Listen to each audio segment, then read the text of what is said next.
মায়ার নবী এতিম, পথের ভিতরে কাঁটা দিয়া রাস্তা আটকায় দেয়। নবীর আদরে চাচা আবু তালেব কওমের লোকেরা গিয়া বিচার দিল, হে আবু তালেব, তোমার ভাতিজারে সাবধান করো, বেশি কথা বলে, আমাদের ধর্মের বিরুদ্ধে কথা কয়। আবু তালেব আমার মায়ের নবীরে ডাকলেন, ভাতিজা, তুমি কেন আমাদের ধর্মের বিরুদ্ধে কথা বলো রে ভাতিজা, সাবধান, কেন তুমি আমাদের ধর্মের বিরুদ্ধে কথা বলো? জবাব দাও। মায়ার নবী চুপ হয়ে দাঁড়িয়ে কান্না শুরু করলেন। আবু তালেব বলে, রে ভাতিজা, জবাব দাও, কেন কাঁদো? মায়ার নবী দেখে বলেন, চাচা, কোন জবাব আমার হাতে নাই, কারণ আমার চিন্তা আমার আল্লাহ পাঠাইছেন হকের আওয়াজ দিব, বাতিলের সাথে মোকাবেলা করব, অন্যায়ের প্রতিবাদ করা আমার দায়িত্ব রে চাচা, কি জবাব দিব? জবাব আমার হাতে নাই। আবু তালিব বলে, রে ভাতিজা, যাও যাও, আমি আবু তালিব চালায় ছেড়ে দিলাম, তোমার কাজ তুমি চালাও, একটা ফুলের টোকা তোমার শরীরে আমি আবু তালেব বেঁচে থাকতে লাগবে দিব না।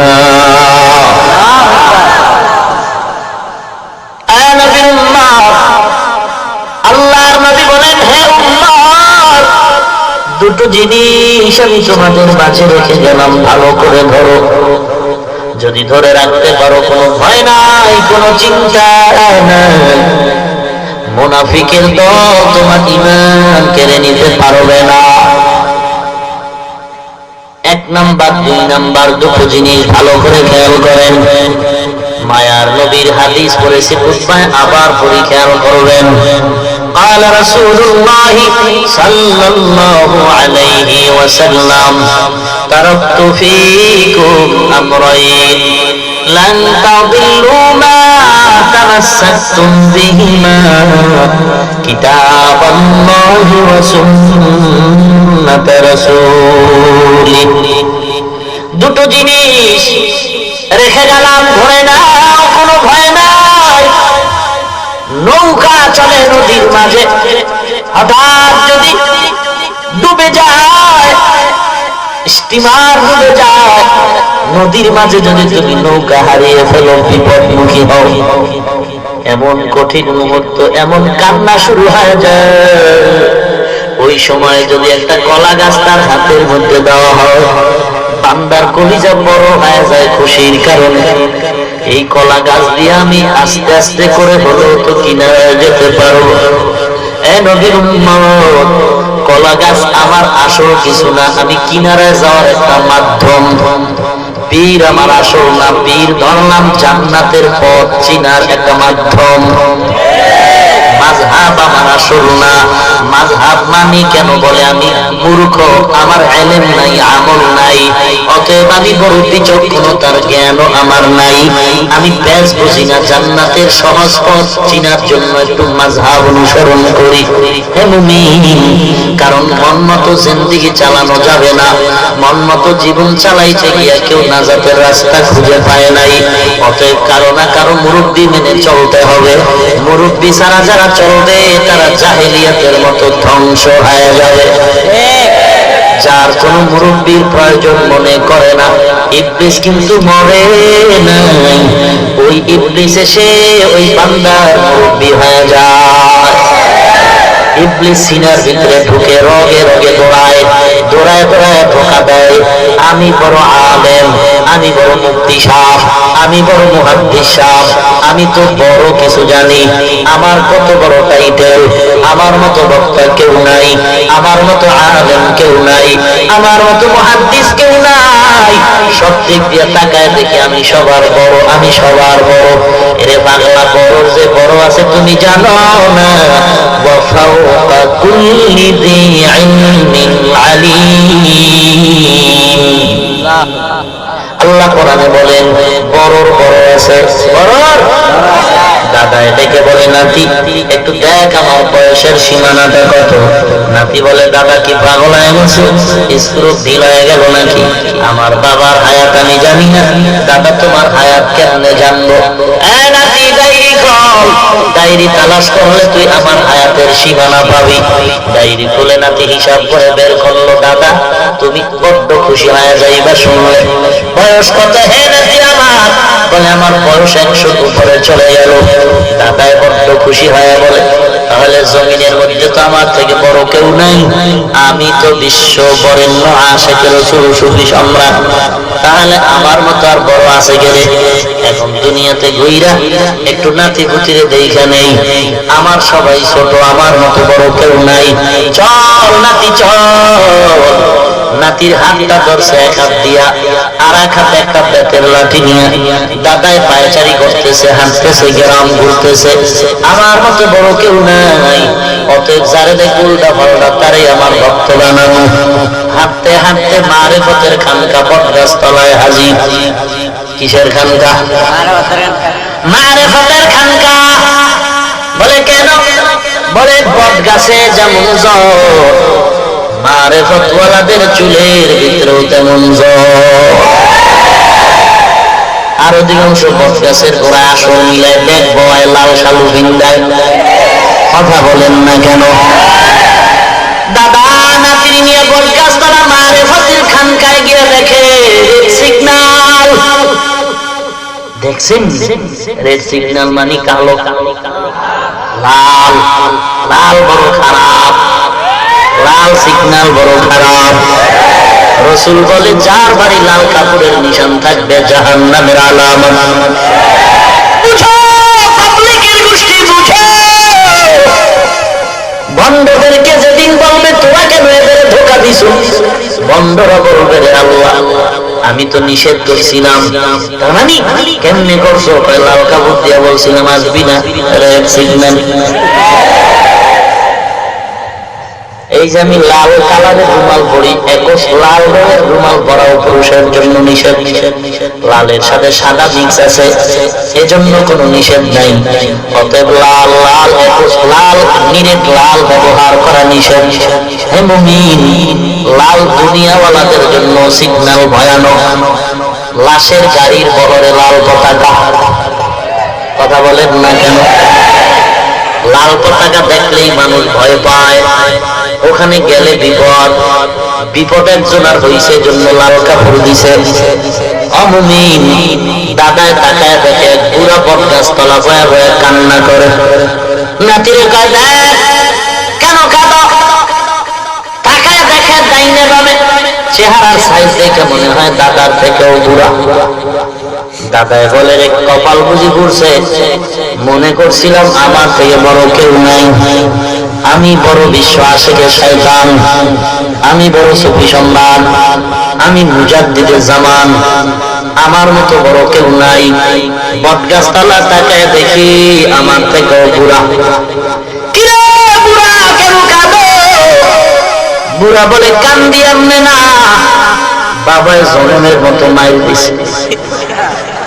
নাতি কই, তুই কই শুনছ? এই বুড়ো নাকি বাপ আছে, কপাল বড় খারাপ। এইবার বাবারে না দেখা মরম না, মনে করছিলাম জঙ্গলে বাঘ নাই, সিংহ নাই, মনে করেছিলাম জঙ্গলে বাঘ নাই, সিংহের গর্জনে ঢুকতেই পারতাম না জঙ্গলে। এমন না, সিংহের গর্জন দিয়েছিলেন শাইখুল হাদিস আল্লামা আজিজুল হক রাহমাতুল্লাহ আলাইহি। নাই নাই, বেঈমান নাস্তিক বড় খুশি, জঙ্গলের সিংহ মরে গেছে, আমগো মাস্তানি বেড়ে গেল। বাননের মাস্তানি বাড়লো, শিয়ালের মাস্তানি বাড়লো। কয় না, তুই সাবধান হয়ে যা, সিংহর গর্জন তুই শুনো না, এখনো তুই তার পাও নাই, জঙ্গলে বুঝি কেউ নাই, কেউ নাই, সামনে আগা। দাদা সামনে গিয়া বাবারে জিজ্ঞাসা করে, বাবা ও চাচা, বটগাছ তলায় মুরব্বী কান্দে কেন? আপনার ছেলে নেই? মুরব্বী বলে, হ্যাঁ আমারই তো ছেলে। কত নাম্বার? 9 ছোট না।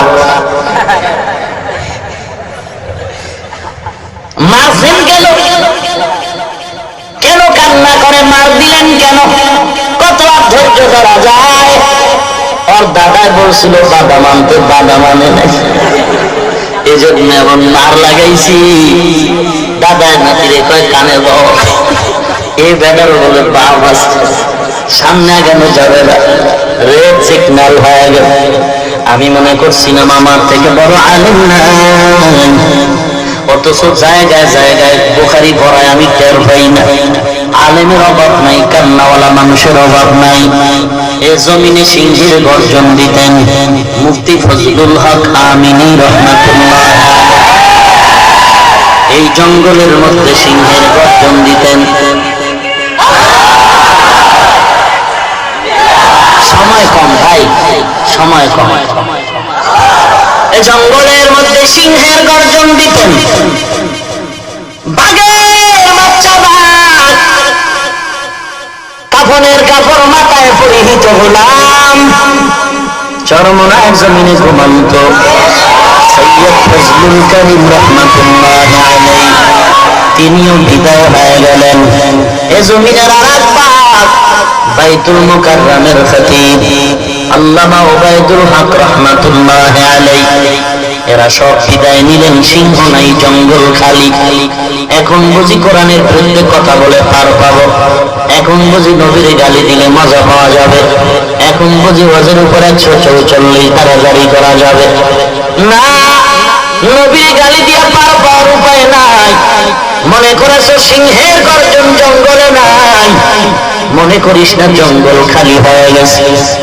একটু হাতটা বাড়ায় দেখ, জঙ্গলের মধ্যে তুই পা বাড়ায় দেখ, এ জমিনে সিংহ নাই। ভুল কথা, ভুল কথা। যদিও বড় বড় সিংহের গর্জন চলে গেছে, তারপরেও জঙ্গল নিরাপদ মনে করবা না, কারণ আল্লাহর কসম এই সিংহের গর্জন যদিও কমে গেছে, তবে তার হাতে বানানো পোশাক সিংহের বাচ্চাগুলো এখন আছে, কেউ মরে নাই, মরে নাই।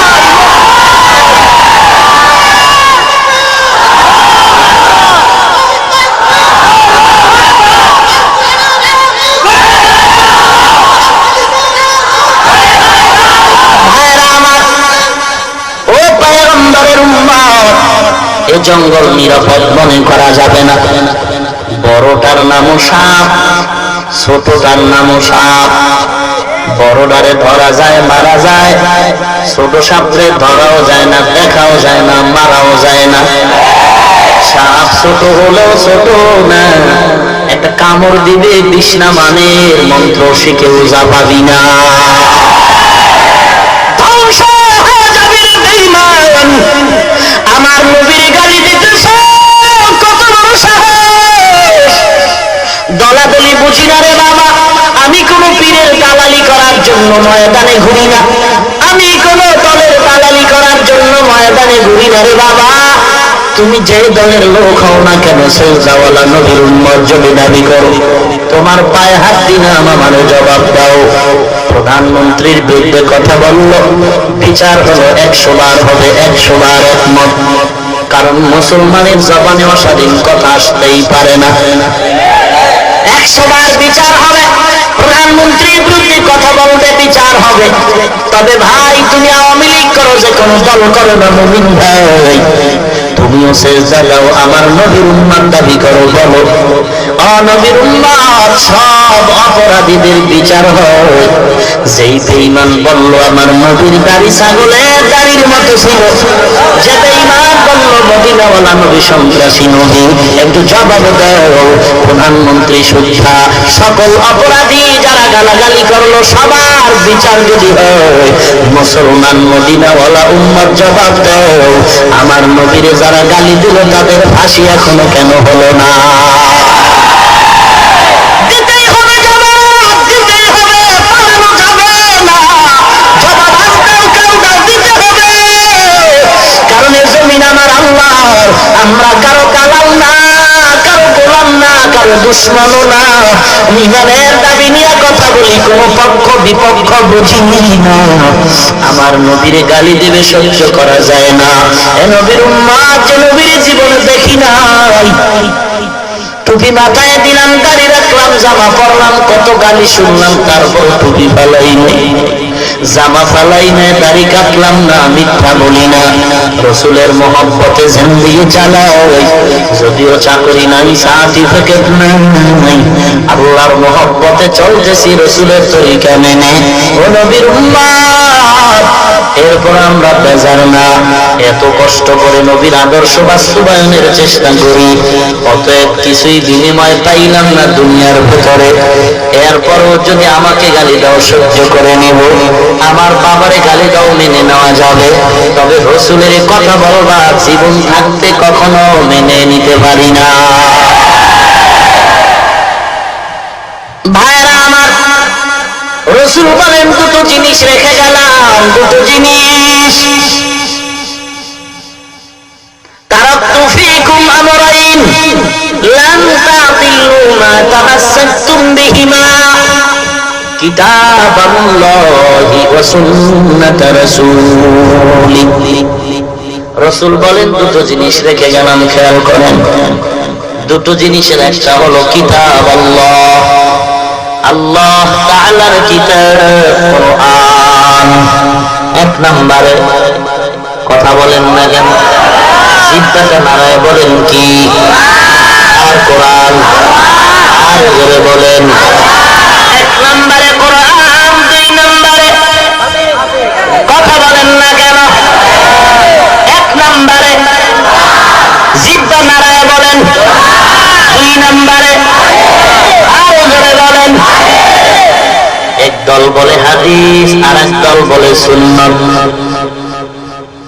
রসুল কি বলেন? কিতাব আল্লাহ ওয়া সুন্নাত রাসূলিহি।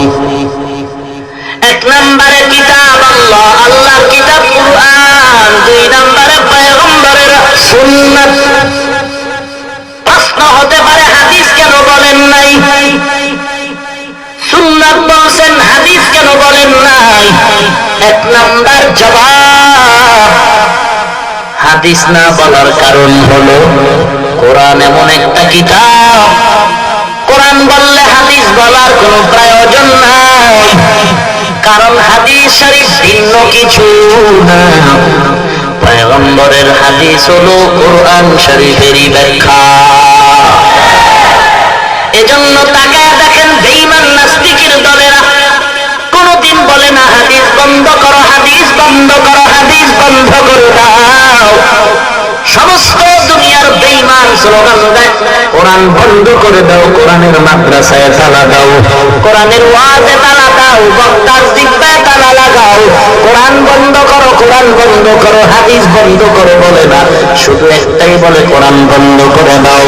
কারণ বেঈমানের বাচ্চারাও ভালো করে জানে আল্লাহর কোরআন যদি বন্ধ হয়ে যায় অটোমেটিক হাদিসও বন্ধ হয়ে যাবে। দুই নাম্বার কারণ হাদিস না বলে সুন্নতে রাসূল বলার। দুই নাম্বার কারণ হলো হাদিস সমর্থন করা যায়, বাস্তবায়ন করা যায় না। হাদিস মানা যায়, আমল করা যায় না। আমল করতে হলে, বাস্তবায়ন করতে হলে লাগবে নবীর আদর্শের দাড়ি, টুপি, নামাজ, সুন্নাত। হাদিস বাস্তবায়ন করা যাবে না। হাদিসে আছে রাসূল নয় বিবাহ করেছেন, তুমি কি তার আমল করতে পারবা? সমর্থন করি হাদিস মানি, তবে আমল চলবে না। নামাজের ভিতরে কথা বলা এক সময় হাদিসে লেখা আছে জায়েজ ছিল, এখন যদি কথা বলে নামাজ ভেঙে যাবে। এখন এই হাদিসের আমল চলবে না, মানা যাবে, সমর্থন করা লাগবে। মানতে যদি হয়, আমল যদি করতে হয়, নবীর সুন্নাত আমল করতে হবে। নবীর উম্মত সমস্ত হাদিস সমর্থন করা যাবে, বাস্তবায়ন করা যাবে না। বাস্তবায়নের জন্য হলো সুন্নতে রাসূল। আল্লাহ পাক বলেন, আমার নবীর ভালোবাসার উম্মত ভালো করে শুনে নাও, গোটা দুনিয়াটা ভালোবাসার চাদরে ঢাকা। এমন কোন পাগল নাই ভালোবাসার ভেতরে ঢুকে নাই। দুনিয়ার সব পাগলের গোষ্ঠী, এমন কেউ নাই পাগল নাই। সব পাগল, সব পাগলের দল। কেউ ক্ষমতার চেয়ারের পাগল, কেউ বাড়ির পাগল, কেউ গাড়ির পাগল, কেউ বাড়ির পাগল, কেউ টাকার পাগল, কেউ ক্ষমতার পাগল, কেউ সম্মানের পাগল, কেউ সৌন্দর্যের পাগল। আর একদল পাগল হলো তারা একমাত্র আল্লাহ এবং নবীর পাগল। এই পাগলের ভিতরে কিছু ভেজাল, বিড়ি টেনে ঠোঁটগুলো পাতিয়া তলির মতো কালো করে ফেলল, গাঞ্জা খাইয়া চেহারাটা বান্দরের মতো বানাইল। সে দাবি করে আমি আশিকে রাসূল। আর এক বান্দা পাগড়ি টুপি না সোয়াকার দস্তরখান লম্বা জামা নিয়ে চলে, সেও দাবি করে আমি আশিকে রাসূল। বলো হে মুমিন, নবীর ভালোবাসার আশিক দুজন সমান নাকি? কেমনে বুঝবা? পাগল আমি তো ভেজাল লেগে গেল, সবাই দাবি করে আমরা নবীর পাগল, এখন কি আসল কি নকল চিনার কোনো উপায় নাই। বলে বাইতুল মুকাররমের কেচে গেটের ভিতরে স্বর্ণের দোকান, এক ভরি কিনতে গেলে 1 লক্ষ টাকার সাহস লাগবে। রিক্সাওয়ালা টাকায় খালি আফসোস করে কপালে স্বর্ণ নাই। বিবির একটা মালা দিব, মেয়েটারে বিয়ায় কানের ফুল দিব, পারলো না। হঠাৎ চিন্তা করে রিক্সাওয়ালা বাড়ি গেল।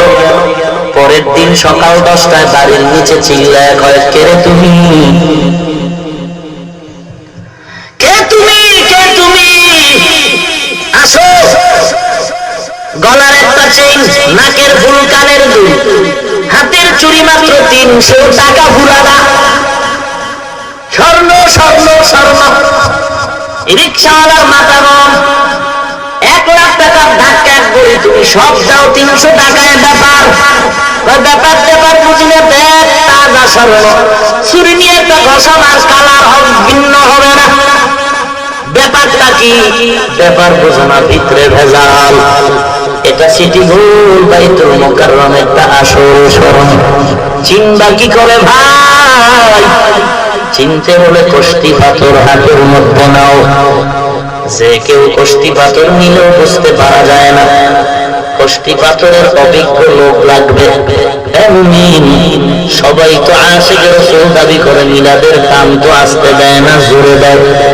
কে নকল কে আসল কেমনে বুঝবা? টুপিও মাথায় দেয়, দাড়িও কম বেশি রাখতেছে। বোঝার জন্য আমার নবীর কষ্টি পাথর দিয়া গেলেন।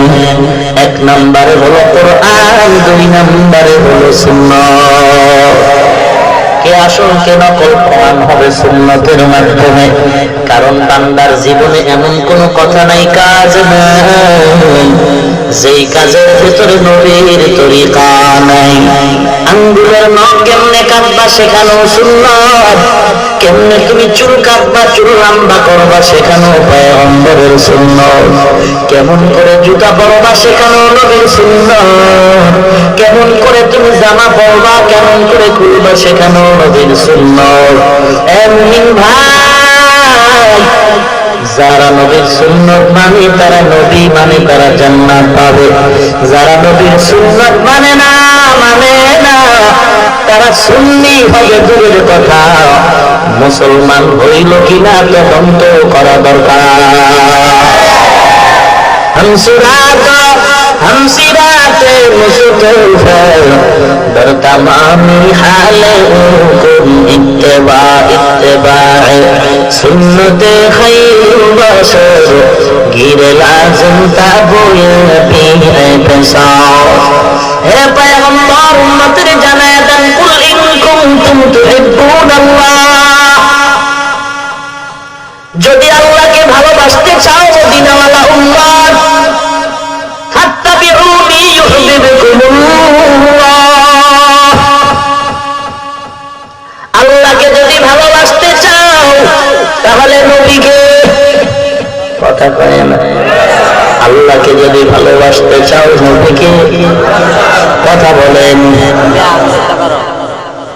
আসলে এই আয়াতে নবীকে ভালোবাসো কথাটা নাই, ভালো করে খেয়াল করেন। নবীকে ভালোবাসে কথাটা নাই,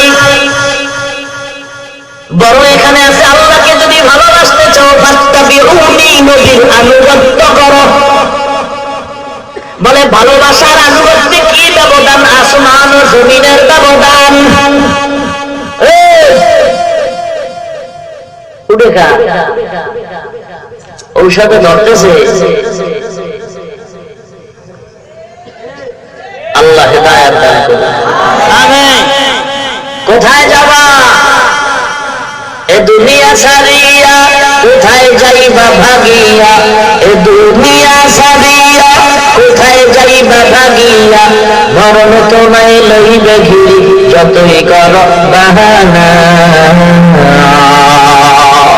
মরণ তোমায় লইবে ঘিরি যতই কর বাহানা, চিন্তা করে দেখো না কবরে কি যাইবা না, যেই কবরে আল্লাহ সারা বন্ধু কেহ থাকবে না, চিন্তা করে দেখো না কবরে কি যাইবা না, চিন্তা করে দেখো না কবরে কি যাইবা না। ভাইরা আমার আরেকটু না দোয়া করে দিব, আল্লাহ কবুল করুন। আমিন। আর জোরে বলেন আমিন। আর 10 মিনিটে দোয়া করে ফেলবো রে ভাই, বেশি না, এই কথা কম কম থামবেন না।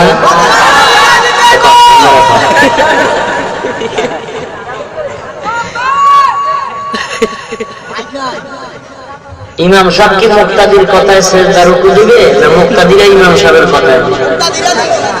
হ্যাঁ, আল্লাহ আমাদের হেদায়েত দান করুন। আমিন।